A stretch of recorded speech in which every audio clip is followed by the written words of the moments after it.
So I would like to welcome you to the webinar in the series Blue Carbon and Biodiversity in the Arctic. This is a webinar series which is organized jointly by two Horizon Europe projects, Sequester and POMP. And my name is Maria Koski. I'm the scientific coordinator of Sequester. And I have a couple of things first to say before we get started. One thing is that this is the last seminar in our series, but you can always access the recordings of the previous seminars if you would like to have a second view or missed it. And you can access these either through the YouTube channel of POMP or through Sequester webpage. The second thing I wanted to say was that it would be very nice if you would switch off your AI note takers. We would prefer not to have them. And the third thing is that for the questions, there is a questions and answers set up in the functions. So just after when the seminar is over or the webinar is over, you can just pop your questions in there, and then I will read them aloud for Sigrun to answer.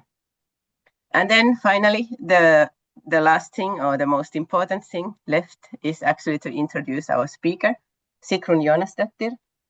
She is from the Technical University of Denmark, and she is an expert on marine lipid ecology. And actually, she is also sort of inventor of this concept of the lipid pump, which is really important in the biological as one of the biological processes which move carbon from the surface ocean towards the depth.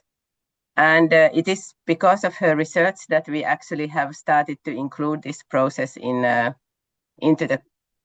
our understanding of biological carbon cycle and biological carbon export and sequestration. And Sigrun made her PhD a while ago in Stony Brook in the State University of New York. And after that, he came to Denmark to work in here on the very important copepod Calanus in the North Atlantic as a postdoc, and that postdoc has now turned into a few decades of work as a senior scientist here at the Institute. She's, apart from lipid pumps, she's an expert on copepod reproduction ecology. She has done some very important work on understanding the effects of food quality for the food web transfer and many other things. But I think today we will hear about her work on the marine lipid ecology, right, and the biological carbon pump. So Sigrun, the floor is yours, or the screen. Thank you very much. Let me see. I'm gonna.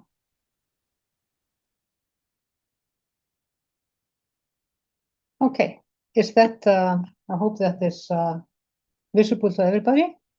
Yeah, looks good. Yeah, excellent.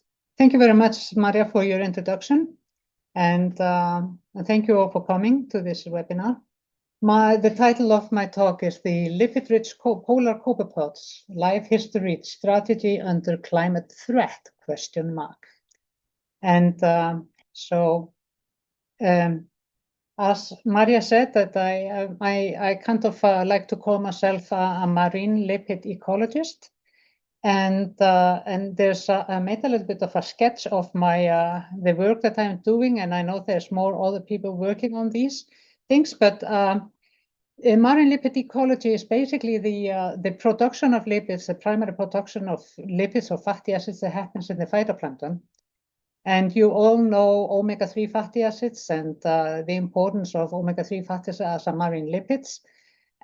But they start here in the primary productions with the phytoplankton. I have been studying lipids and then in the marine ecosystem, but mainly focusing on these on copepods, how these copepods, then Calanus is, or other copepods, are in transfer this energy or lipids from the primary production up to the food web, or how they use these lipids in their biological functions or life history, and then basically also how that kind of links to the biogeochemistry of the oceans, or the carbon cycle and carbon sequestration of the oceans. Just to say things very briefly. These are the main characters that I will be talking about today, the Acalanus. They become very beautiful the more you work with them. Here you can see them. They are full of the oil here in this is kind of the clear things in the middle. This is oil or oil sac, and therefore they are highly full of energy, full of lipids, full of omega-3 fatty acids, and they are therefore very important exactly in this trophic transfer that I was talking about, and also then how they go through this function of using these lipids into the biochemistry and the carbon cycling. These are the major organisms in the North Atlantic and Arctic and subarctic ecosystems in the North Atlantic. Similar sister species are in the Pacific and in the Southern Oceans, and all have the kind of adapted the strategy of accumulating lipids. A little bit more about that later. So if we talk about polar and subpolar ecosystems, then we kind of, the current state is basically, as we know them, it's a very highly productive system. It is seasonal, and they have a deep mixed layer. So there's a nutrient-rich surface layers that produce via spring bloom and other later blooms large diatoms, and that are kind of feed into the large copepod populations that are then food for the fish, and they sink to the bottom of the ocean and feed the benthos and the fish there. Very productive system, but seasonal. But this is kind of a system. This system is under a change because of the climate and with increased temperatures, with an increased glacial melt and freshening of the oceans. This is kind of the predicted future scenarios with a more stratification that kind of hinders I write here blocks, but at least makes a less nutrient available from the deep, and it's kind of becomes a recycled nutrient system. So the predicted change in the phytoplankton community structure is from the large diatoms toward then dominance of smaller flagellates and dinoflagellates. And we have actually, there's several papers I just show here 3 that are actually showing this, or predicting this, or even seeing it, that this change in phytoplankton community structure from diatoms to the smaller flagellates are taking place. But at the same time, there's also seems to be something happening in the silica cycle, which silica is kind of feeding, is the main mineral for diatoms. And here is a paper from Hjálmar Hauktún and others. They have been measuring the silica in the Labrador Sea, Ermina Sea, and Norwegian Sea, and they have seen through this, last 20, 30 years, seen this decline in silica concentration in all these in this area, and this is kind of linked to the subpolar gyre activities. But this has been seen, and there's another modeling studies that have been seen by Lee, for example, and see these changes that are happening with. This is modeled also, but the predicted the silica is going to affect the diatoms and reducing the diatoms in this area, but increasing the small phytoplankton. So it's all kind of goes into the combined with what we're talking about with the stratification, that there's a general decline in dissolved silica available in the North Atlantic. And the potential consequences of this is, of course, the less diatom-dominated ecosystem, and weakening of the biological carbon pump, because also diatoms, they have a higher sinking rates. But so in these lipid-rich ecosystems, there's a very high transfer efficiency. Here we have a spring bloom is probably composed of diatoms. This is from Falk Peterson, 1990. So there's this is kind of showing the transfer of this energy in terms of lipids up to the capelin.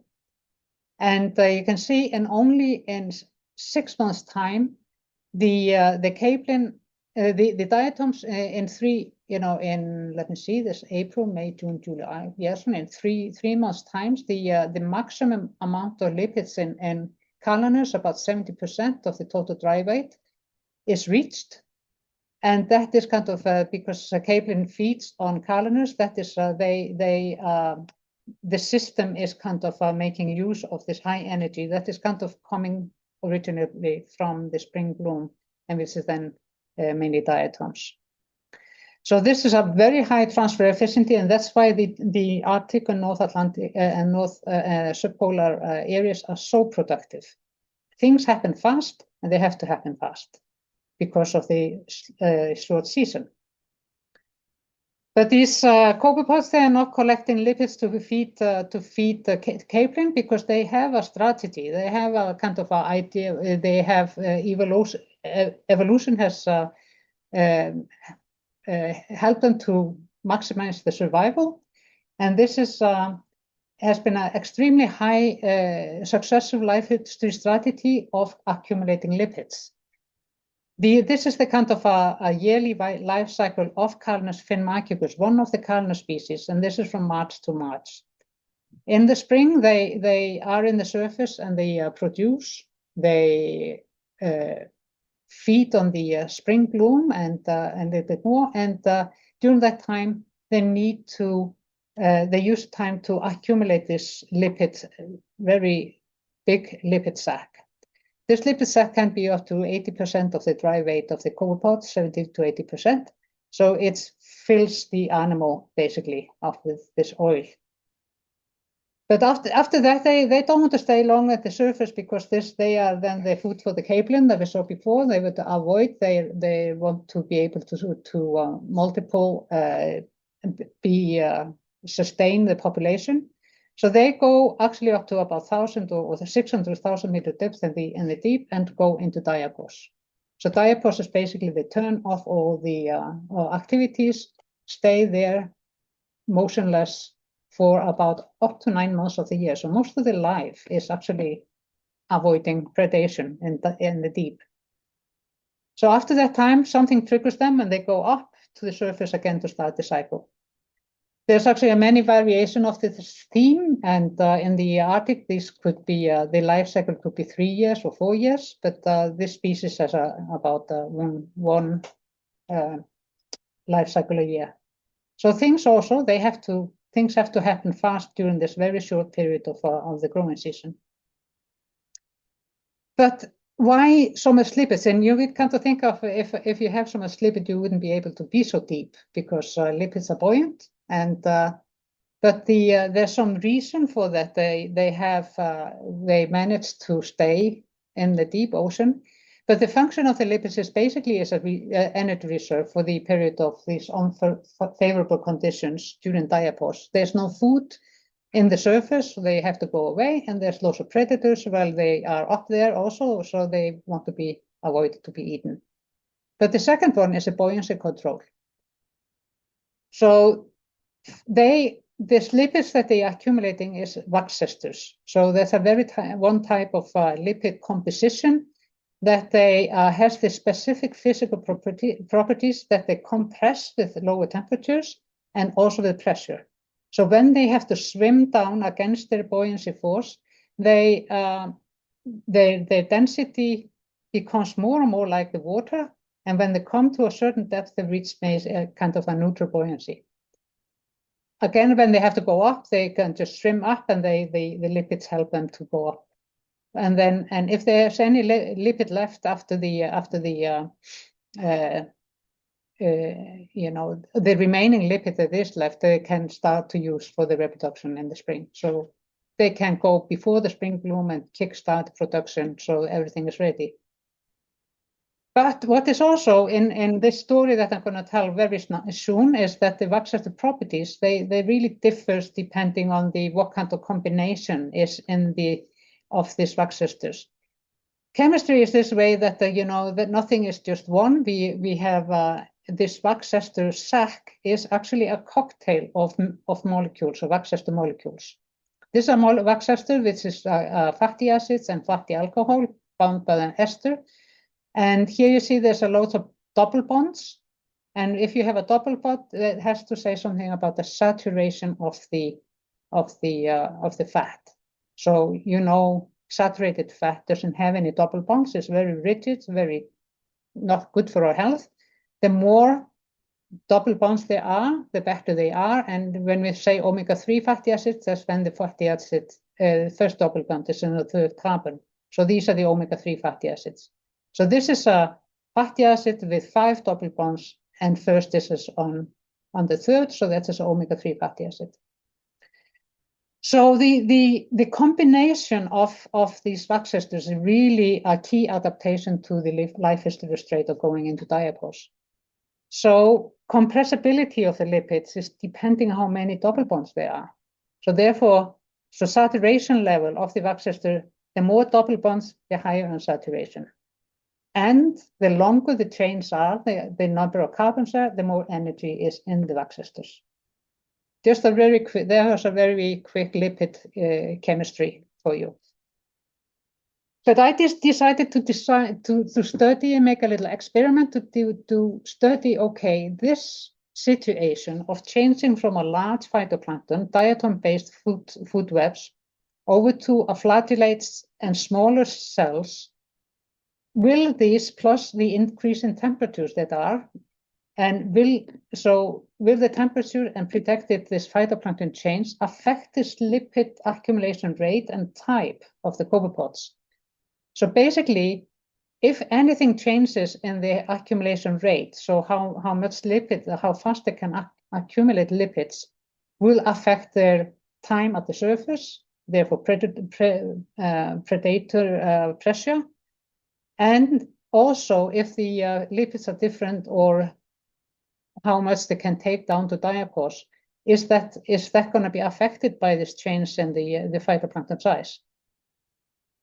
So I got some copepods from Disco Bay in Greenland, some females, and they were flown over to Denmark, and I took the females and fed them really well and let them have it, produce loads of eggs.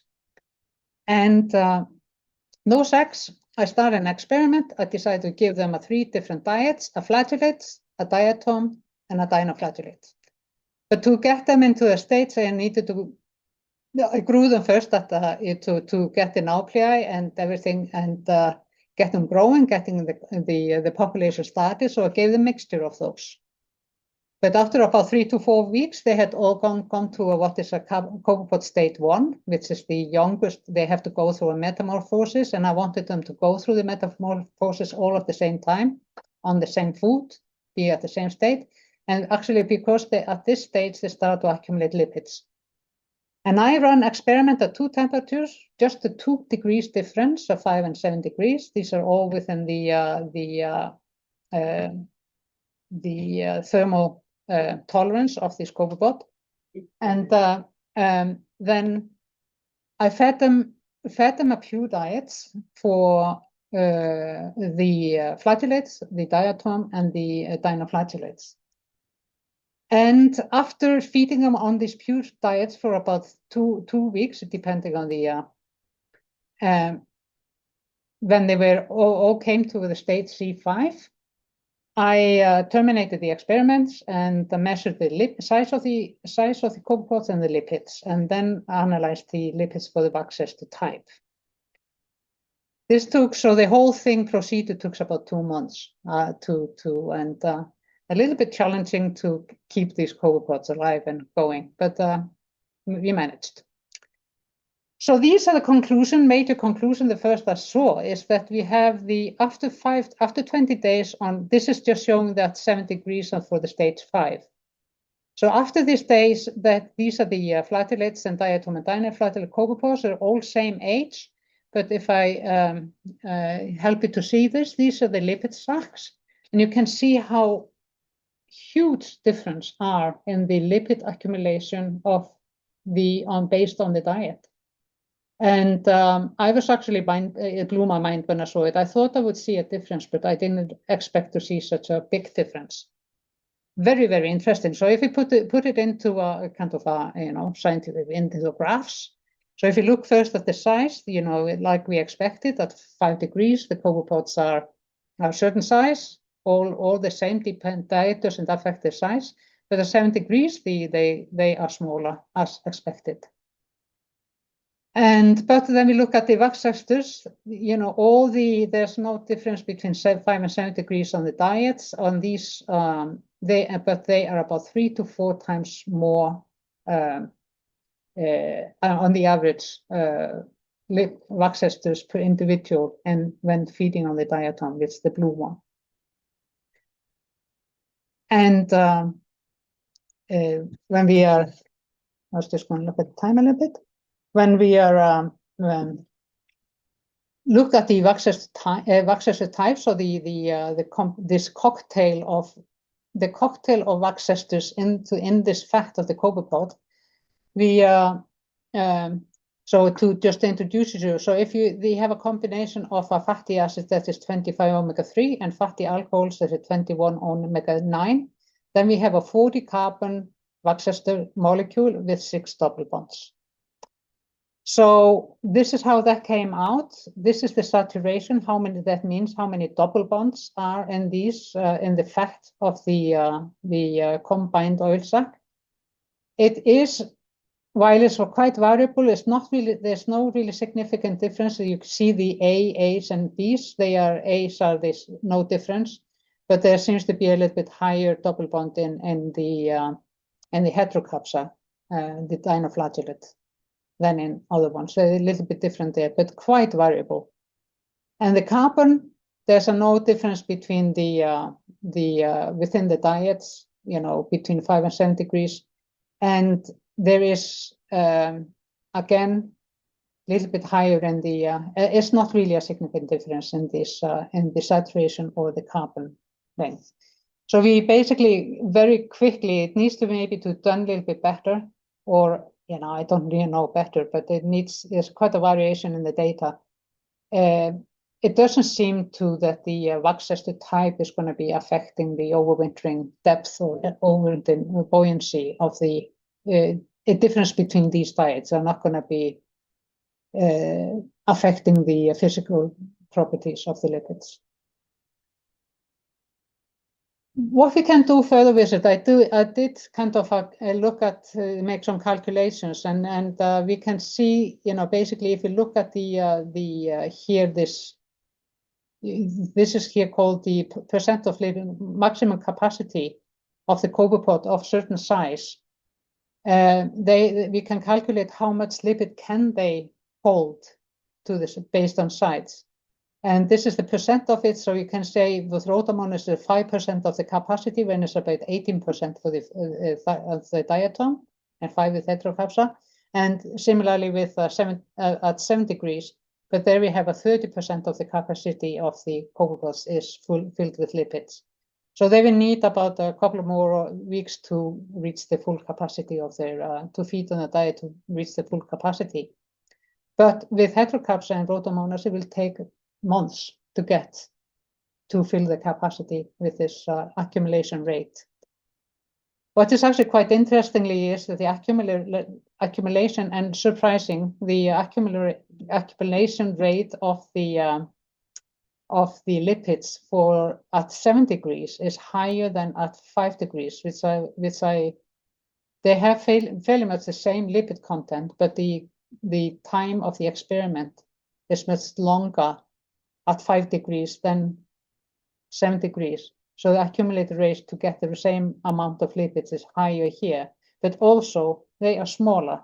So they need less to be filled up. So it's kind of combination of size and length of experiment. So, and what this could be interesting also in understanding that difference is kind of I saw some paper that showed that the Q10 of ingestion is actually higher. This is for general, there's many copepods that were tested here in this Campbell paper from 2001. There's a general higher in Q10 of ingestion than it is for respiration. So the balance in the energy flow in the copepod is a little bit interesting how that will come out in lipid accumulation. What is left to, because lipid is basically what is left after basic of everything is of the basal metabolism of the copepod. So basically, to summarize, that the copepods, after this experiment, they are smaller copepods. Body size is smaller than 7 degrees compared to 5 degrees. So the temperature increase will definitely result in less energy per individual. They have the potential of filling up. They have the maximum lipid capacity is lower at 7 degrees than at 5 degrees because of small size.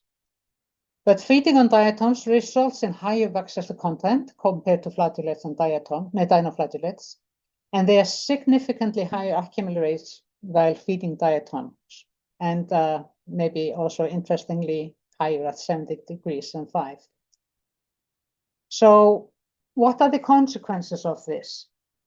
So basically, in combination with reduced diatom productivity potential in the North Atlantic and Arctic seas, the ability to colonize to overwinter may be compromised. There is kind of an uncertainty how the future provisions of the ecosystem services will be, because the ecosystem service is the food for the higher trophic level up to the fish, and also a part of the sequestration via the lipid pump. So if they go down with less lipids, and if the strategy doesn't allow them to survive the length of diapause, then this is a strategy in kind of being compromised. Of course, this experiment is on a single diet. The nature is not in single diet, but it is a kind of interesting to see how important diatoms are. If them, how what are importance of diatoms are in this ecosystem, and for this these organisms that accumulate lipids and go into diapause, and any ratios and changes, or and also timing of spring blooms and timing of when they come up is also could cause some kind of an imbalance in this. But we have to kind of see the extremes before we can start to see the mixed effects, and which would be really interesting, and also maybe including what I find very interesting is to include, for example, Phaeocystis in this kind of study, which is really important organism in the northern in this ecosystems. So to conclude, basically, I would like to thank Torkel Nielsen for providing the copepods for the study, and lots of discussion, and with my postdoc Josephine Gröning that is going to. So he has actually repeated this experiment at different temperatures and done much more detailed grazing experiments to make a more of a carbon budget. That is work in progress, and really look forward to see it. But this study is now in review, and is called Diatom Lipid Copepod Nexus and the Threat by Global Change.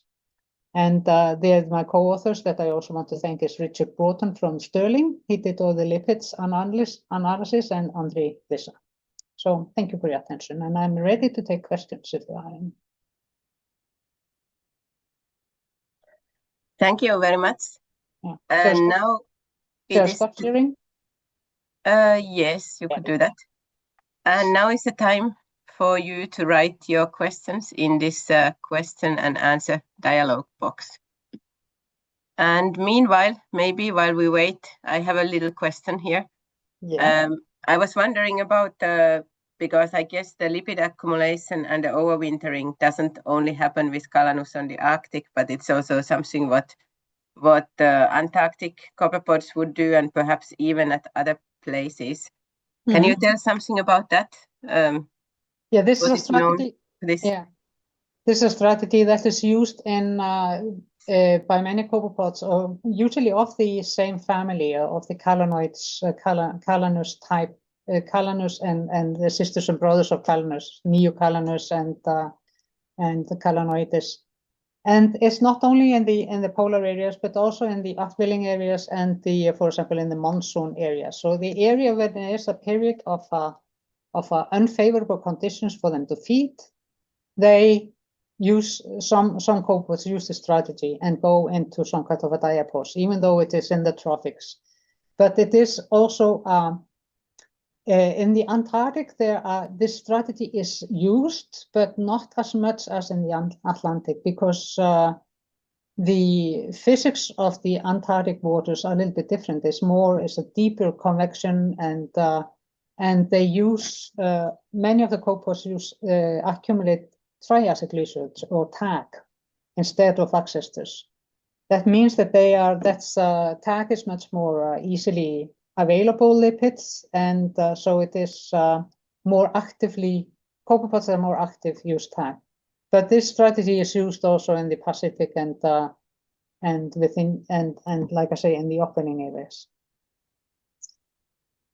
Okay, thank you. I just got an SMS telling that the chat is inactivated, but that is only because you have to use the questions and answers dialog box. So please type your questions and answers into that one.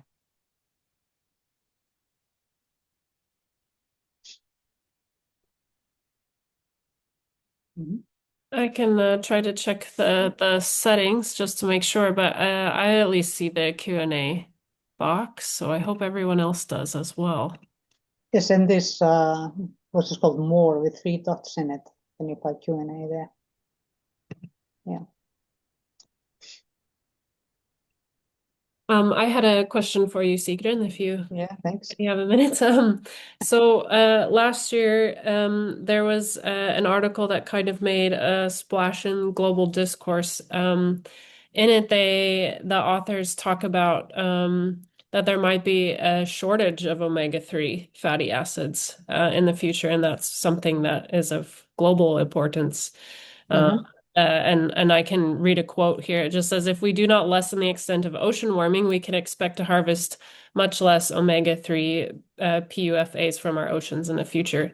I was just wondering, based on your small snapshot here in the Arctic, if you could say something about kind of the cascading effects from the copepods, and what that might mean for capelin or fisheries, or if you disagree with what these authors say. No, it is all linked to the primary productions. The algae, they do produce different kinds of fatty acids, and for different. But diatoms are high in this PUFAs actually, but also the ones that I used in the experiment, they're also high in, but in not as one in a longer PUFA than diatoms, and the other one in a shorter PUFA than diatoms. So PUFA being polyunsaturated fatty acids, so with many double bonds. So if this study kind of shows that the transfer efficiency of diatoms is so high through these copepods that this will reduce the omega-3s for the fish, and will reduce because omega-3 fatty acids are so important for the health of the fish and health of the ecosystem, just like they're important for us, and they need to come from the diet. The higher organisms cannot really produce them themselves. So therefore, we need to get them from the diet. So if the Calanus if the lipids in the Calanus has lower PUFAs or lower saturation, then that is going to affect the whole food web. And you can see how fast it happens. In 6 months, it goes from the primary production up to the capelin. That is really fast.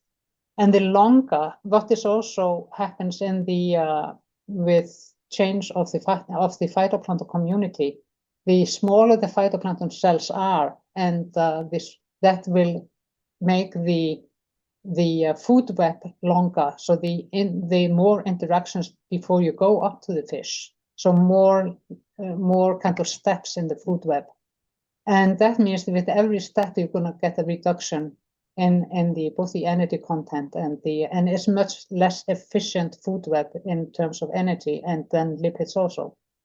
So that is the two things that I think I might be a kind of a combined reasoning for this kind of a statement and I think I'm not disagreeing with that really with these changes.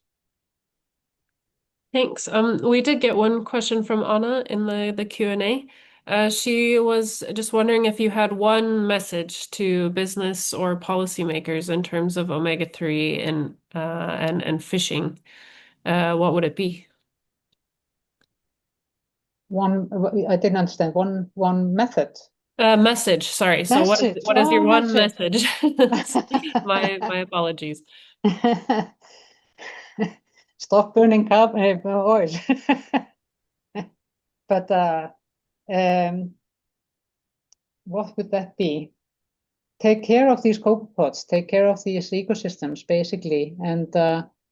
And I know there's one of the things is that there's an interesting on harvesting these copepods to be able to utilize these lipids. But I think that is a little bit dangerous way of dealing with things to go fishing down the poop web. So stay away from that. I would strongly suggest. And because I think there's a higher value also in and higher better oil that you get out of fish than you get from wax ester in copepods. Wax esters is nothing that we can digest, but fish can. And so, yeah, take care of these guys. All right, thank you. Any final question? Anyone who would like to ask something? Now is the chance. Once and twice. And all right, I think then we have only left to thank you, Sigrún, very much for this nice presentation. And thank you for all of you for listening. And remember, you can see this one and all the previous recordings in the YouTube channel of POMP. And this address is also pasted on the chat, so now you can just copy it before leaving the meeting. And thank you very much, and see you around. Thank you. Thank you. Bye. Everyone. Goodbye.